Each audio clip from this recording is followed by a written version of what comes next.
नमस्कार। आइए बात करते हैं सबसे पहले कनिष्ठा उंगली के बारे में। कनिष्ठा उंगली व्यक्ति के बौद्धिक की श्रेणी क्षमता को बताती है और इसका नुकीलापन बताता है कि व्यक्ति अपने आप में प्रखर बुद्धि वाला है, अच्छे ज्ञान वाला है, साथ ही साथ बौद्धिक स्तर बहुत बढ़िया है, गुणवत्ता अच्छी है, लोगों में भाषा शैली बहुत सुंदर है, साथ ही साथ अपना प्रभाव, अपनी बातों का प्रभाव दूसरे व्यक्तियों पर छोड़ता है।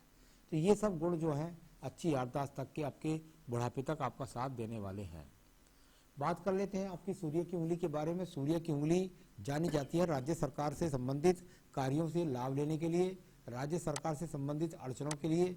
यदि मैं इसको देखता हूं तो यहाँ व्यवहारिक पर्व और फर्स्ट पर्व, ये दोनों के दोनों पर्व आपके प्रभावित हैं। थर्ड पर्व भी कुछ स्क्रैचेज हैं, यानी कुल मिलाकर के मानसिक चिंताएं हैं सरकारी नौकरी के प्रति, और साथ ही साथ व्यवहार में इस समय हो सकता है उसके प्रति चिड़चिड़ापन हो, और कुल मिलाकर के आपको राज्य सरकार से लाभ मिलने के कोई संकेत यहाँ पर इस समय पर नजर नहीं आते। यानी कि कुल मिलाकर के अपने जहाँ कार्य क्षेत्र में है वहाँ अपने आप में आपका मन नहीं लग रहा है। आइए बात करता हूँ इसके बाद में आपकी मैं सीधा शनि की उंगली के बारे में। धन की मजबूत स्थितियों के लिए शनि की उंगली को जाना जाता है और साथ ही साथ स्वास्थ्य की स्थितियों के लिए भी जाना जाता है। हल्के से इसका जी थर्ड पर्व पर है, थोड़ा सा धन की चिंताओं को लेकर के मन के अंदर कुछ आशाएं हैं। कुल मिलाकर कोई ज़्यादा खराब वाली बात नहीं कह सकता, और स्वास्थ्य की भी थोड़ा सा कहीं ना कहीं आपकी स्थिति इस समय आपको ध्यान रखना है। आने वाले समय में रेगुलर चेकअप कराते रहिए, जिससे बुढ़ापे वाली बीमारी आपको ना घेरें। तो अभी कोई बड़ी बीमारी के योग नहीं है। आइए बात करता हूँ आपकी बृहस्पति की उंगली के बारे में। संतान सुख के लिए, साथ ही साथ उंगली की एकदम सीधा और ये भी आगे से नुकीले प्रकार की है, यानी कि व्यक्ति को अपना सम्मान बहुत प्यारा होता है। ऐसा नहीं कि उसको कोई पैसे देना चाहे, पैसे का लालच दे और उसका सम्मान लेना चाहे, तो ऐसा व्यक्ति अपना सम्मान नहीं देता।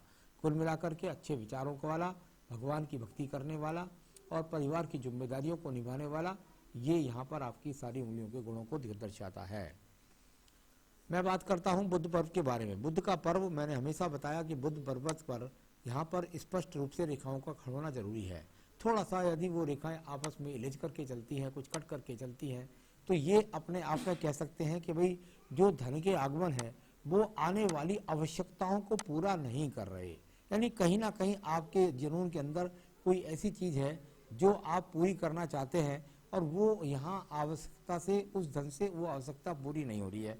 कभी कभी होता है कि आदमी मकान खरीदना चाहता है या कोई और बड़ी प्रॉपर्टी खरीदना चाहता है या बुढ़ापे की सेविंग करना चाहता है, लेकिन वो टारगेट पूरे नहीं हो पा रहे हैं, उसकी चिंताओं को दर्शाता हुआ ये बुध का पर्व आपका दर्शाता है। चलिए मैं बात करता हूँ इसके बाद में आपके सीधा सूर्य पर्व के बारे में। सूर्य पर्व, और यहाँ इस एज में अगर आप दिखलाते तो निश्चित रूप से मैं कह देता कि भाई यहाँ राज्य सरकार से संबंधित कार्यों से लाभ नहीं है।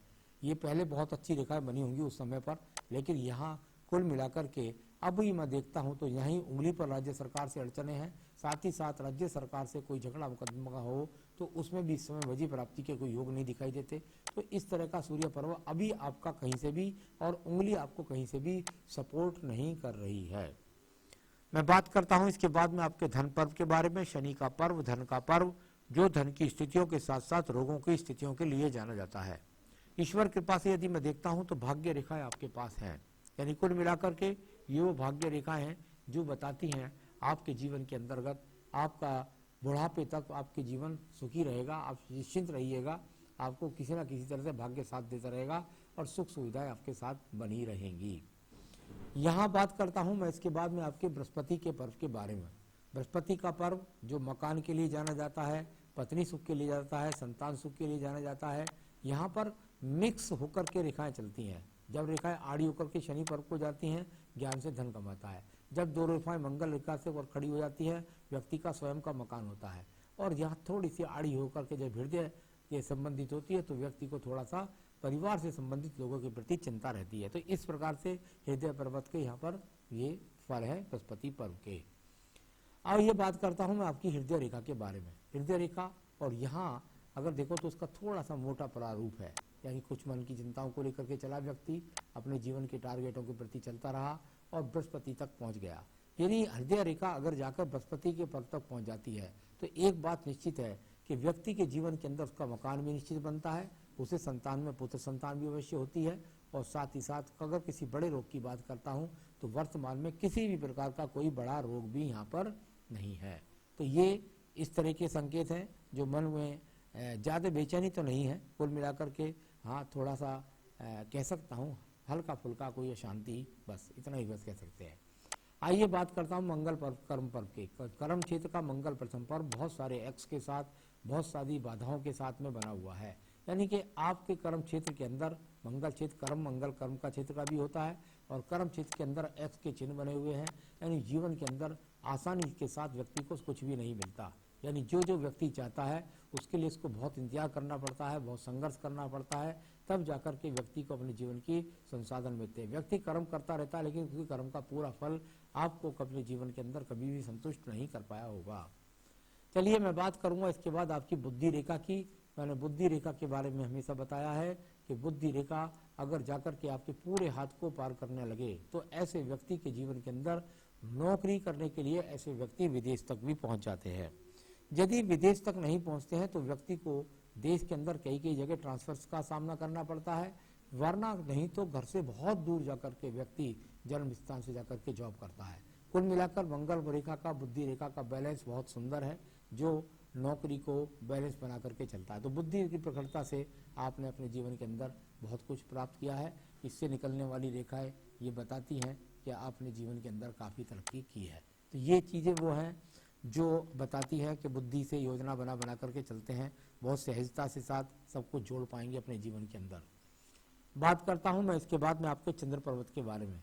चंद्र का पर्वत अब इस समय यहाँ पर ये काफ़ी दूषित है, यानी वर्तमान की स्थिति में चंद्र पर्वत काफ़ी दूषित हो रहा है। बहुत सारे एक्स के चिन्ह हैं, बहुत सारी आपस में काटती हुई रेखा है जो बताती हैं कि आपको सावधान रहना होगा इस समय अवसाद से, किसी भी प्रकार के डिप्रेशन से। यहाँ पर इस प्रकार की स्थितियों को दर्शाने वाला ये आपका मानसिक पर्व है। मैं बात करता हूँ इसके बाद आपके पास व्यापारिक रेखाओं के बारे में। पूरे हाथ के अंदर कहीं भी व्यापारिक रेखा नहीं है, यानी कुल मिलाकर मैं आपसे निश्चित कहूँगा कि आप व्यापार के बारे में बिल्कुल भी प्रयास ना करें, क्योंकि केतु पर्व कहता है यहाँ पर क्रॉस चिन्ह बन रहे, अगर आपने कहीं भी पैसा इन्वेस्ट कर दिया तो मोटा नुकसान आपको आने के लिए तैयार है। तो ये वो है जो आप कर्ज दे दें, पैसा दे दें, कहीं किसी जगह इन्वेस्ट कर दें तो वहाँ से आपको मोटा नुकसान मिले। तो व्यापार के लिए बिल्कुल भी प्रयास ना करें। आइए बात करते हैं इसके बाद आपकी भाग्य रेखा की। दूर स्थान से निकल करके भाग्य रेखा का उदय और जा करके फिर ये अपने आप में आगे गई और उसके बाद ही भाग्य रेखा बिल्कुल आखिर तक चली गई। यहाँ 55-54वें वर्ष पे जब आप पहुँचते हैं, आपके 56 वर्ष चालू है, तो यहाँ पर भी बिल्कुल रेखा सीधी आखिर तक जा रही है। यानी कि भाग्य रेखा का स्वरूप लगातार आपके हाथ के अंदर विराजमान है। ये सब बातें आपकी भाग्य रेखा भी आपके हाथ के अंदर अच्छी खासी ठीक है। चलिए मैं बात करता हूँ इसके बाद में आपके सीधा शुक्र पर्व के बारे में। शुक्र पर्व संसाधनों का पर्व कहलाता है और संसाधनों का पर्व बहुत ज़्यादा पीड़ित है, यानी कि कुल मिलाकर संसाधनों के प्रति बहुत चिंताएं आपके हाथ के अंदर है। अभी जो आपका अपने मन का जो टारगेट है उस टारगेट में आप सही रूप से सेट नहीं हो पाए हैं। जैसे मान लिया आपका टारगेट है कि मैं जीवन में बुढ़ापे के लिए ये पैसा जोड़ करके रखूँ, तो वो स्थिति से लिए आप चिंतित हैं। कुल मिलाकर जो बच्चों की जॉब्स के प्रति चिंतित हैं, संसाधनों में कमी के प्रति चिंतित है। इस तरह की स्थितियां यहाँ आपका शुक्र पर्व भी बता रहा है। आइए आपकी बात आता हूँ आयु रेखा। आयु रेखा जाकर के मणिबंध के आसपास तक पहुँच गई, यानी कुल मिलाकर के 78 वर्ष तक की आयु रेखा भी है। तो ये तो हुआ आपके हाथ का प्रारूप। अब इसके बाद मैं बात करता हूँ मैं आपके सीधा सवालों की। अचानक लाभ है कि नहीं, अगर है तो लॉटरी वगैरह कब लगेगी? सर आपके राहु पर्वत पर बना हुआ है दीप, जिसको आप राहु पर्वत का ये रोग समझ रहे हैं। ये खड़ी हुई रेखा ये इस तरह बना गई दीप और ये खड़ी रेखा, यानी व्यक्ति निश्चित रूप से अपने पैसे को ऐसी जगह इन्वेस्ट कर देता है जहां से उसको लाभ तो आना नहीं और पैसे चले गए। तो कृपया करके किसी भी लॉटरी वाटरी में पैसे मत लगाइए, क्योंकि वो लौट करके आने नहीं है और कोई लॉटरी का योग मेरे हिसाब से आपके हाथ के अंदर नहीं बनता है। आपने कहा शानदार बंगला गाड़ी मिलेंगे कि नहीं। आपने पूछा शानदार बंगला गाड़ी के बारे में। जहाँ तक सवाल है शानदार बंगला गाड़ी का हाथ, वो शानदार बंगला गाड़ी वाला हाथ ये नहीं है।